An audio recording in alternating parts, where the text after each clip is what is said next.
Welcome to my channel.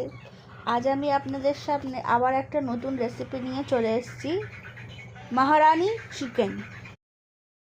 তার জন্যে আমাদের একটা গুঁড়ো মশলা তৈরি করতে হবে, আর সেই গুঁড়ো মশলাটি তৈরি করার জন্য আমাদের 2 চামচ গোটা জিরে, 2 চামচ ধনে জিরে, 2 চামচ মৌরি, 6-7টা শুকনো লঙ্কা, 10-12টা গোলমরিচ, 7-8টা লবঙ্গ আর 6টা মতন ছোটো এলাচ আর জয়িত্রী দিয়ে সেগুলো শুকনো খোলায় ভেজে নিতে হবে 2-3 মিনিট লো মিডিয়ামে।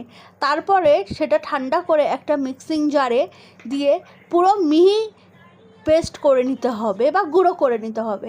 তারপরে 2-3টে বড়ো সাইজের পেঁয়াজ আর 10-12টা কাজু বাদাম নিয়ে মিহি পেস্ট করে নিতে হবে।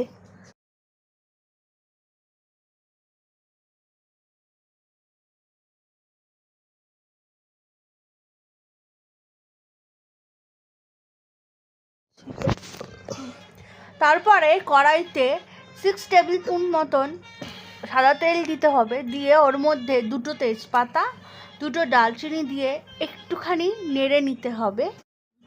নাড়িয়ে নেবার পর যে পেঁয়াজ আর কাজু বাদামের পেস্টটা ছিল সেই পেস্টটা পুরোটা কড়াইতে ঢেলে দিয়ে আবার নাড়াতে হবে, সেটাও কিন্তু মিডিয়াম টু লো আছে।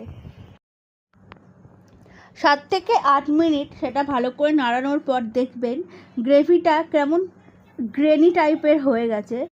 তারপরে তাতে আদা রসুনের পেস্ট দেবেন 3 টেবিল স্পুনের মতন, সেটা দিয়ে আর কিছুক্ষণ নাড়াবেন। নাড়ানোর পর যেই মশলাটা আমরা গুঁড়ো করে রেখেছিলাম সেই মশলাটা পুরোটা ওটার মধ্যে দিয়ে দেবেন, দিয়ে তার সাথে একটু হলুদ গুঁড়ো অ্যাড করবেন, অ্যাড করে আবার বেশ কিছুক্ষণ নাড়াবেন।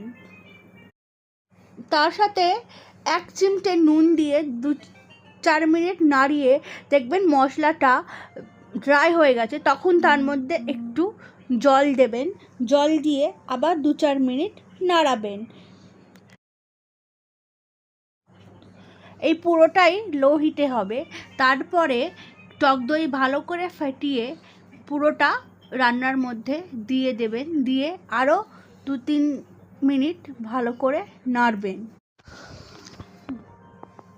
যখন মশলা থেকে তেল ছেড়ে আসবে তখন চিকেন পিসগুলো তার মধ্যে দেবেন, দিয়ে একটু লঙ্কা গুঁড়ো অ্যাড করবেন। তারপরে স্বাদ মতন নুন আর চিনি অ্যাড করে নেবেন, অ্যাড করে ভালোভাবে নাড়াবেন 5 মিনিট, সেটা হাই হিটে।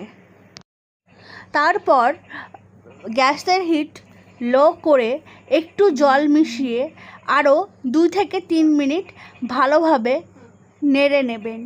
2-3 মিনিট নাড়া হয়ে গেলে তার মধ্যে 300 মিলিলিটারের মতন জল দিয়ে সেটিকে ঢাকা দিয়ে দেবেন। গ্যাসের হিটটা লো রাখবেন, রেখে 25 মিনিট সেটাকে সেদ্ধ হতে দেবেন।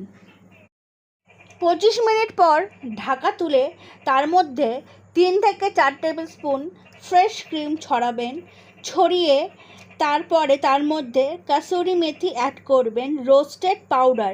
কাসুরি মেথিটাকে শুকনো কড়াইতে ভেজে নিয়ে হাতে করে গুঁড়ো করলে তাহলে সেটি রোস্ট কাসুরি মেথি হয়ে যাবে।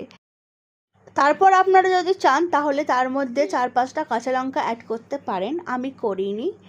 তারপরে 2 থেকে 3 মিনিট রেখে আপনারা লো হিটে গরম গরম পরিবেশন করুন চিকেন মহারানি। ভিডিওটি ভালো লাগলে লাইক, শেয়ার, সাবস্ক্রাইব করবেন আর আপনাদের মূল্যবান মতামত কমেন্টে দেবেন। আজকের মতো টাটা।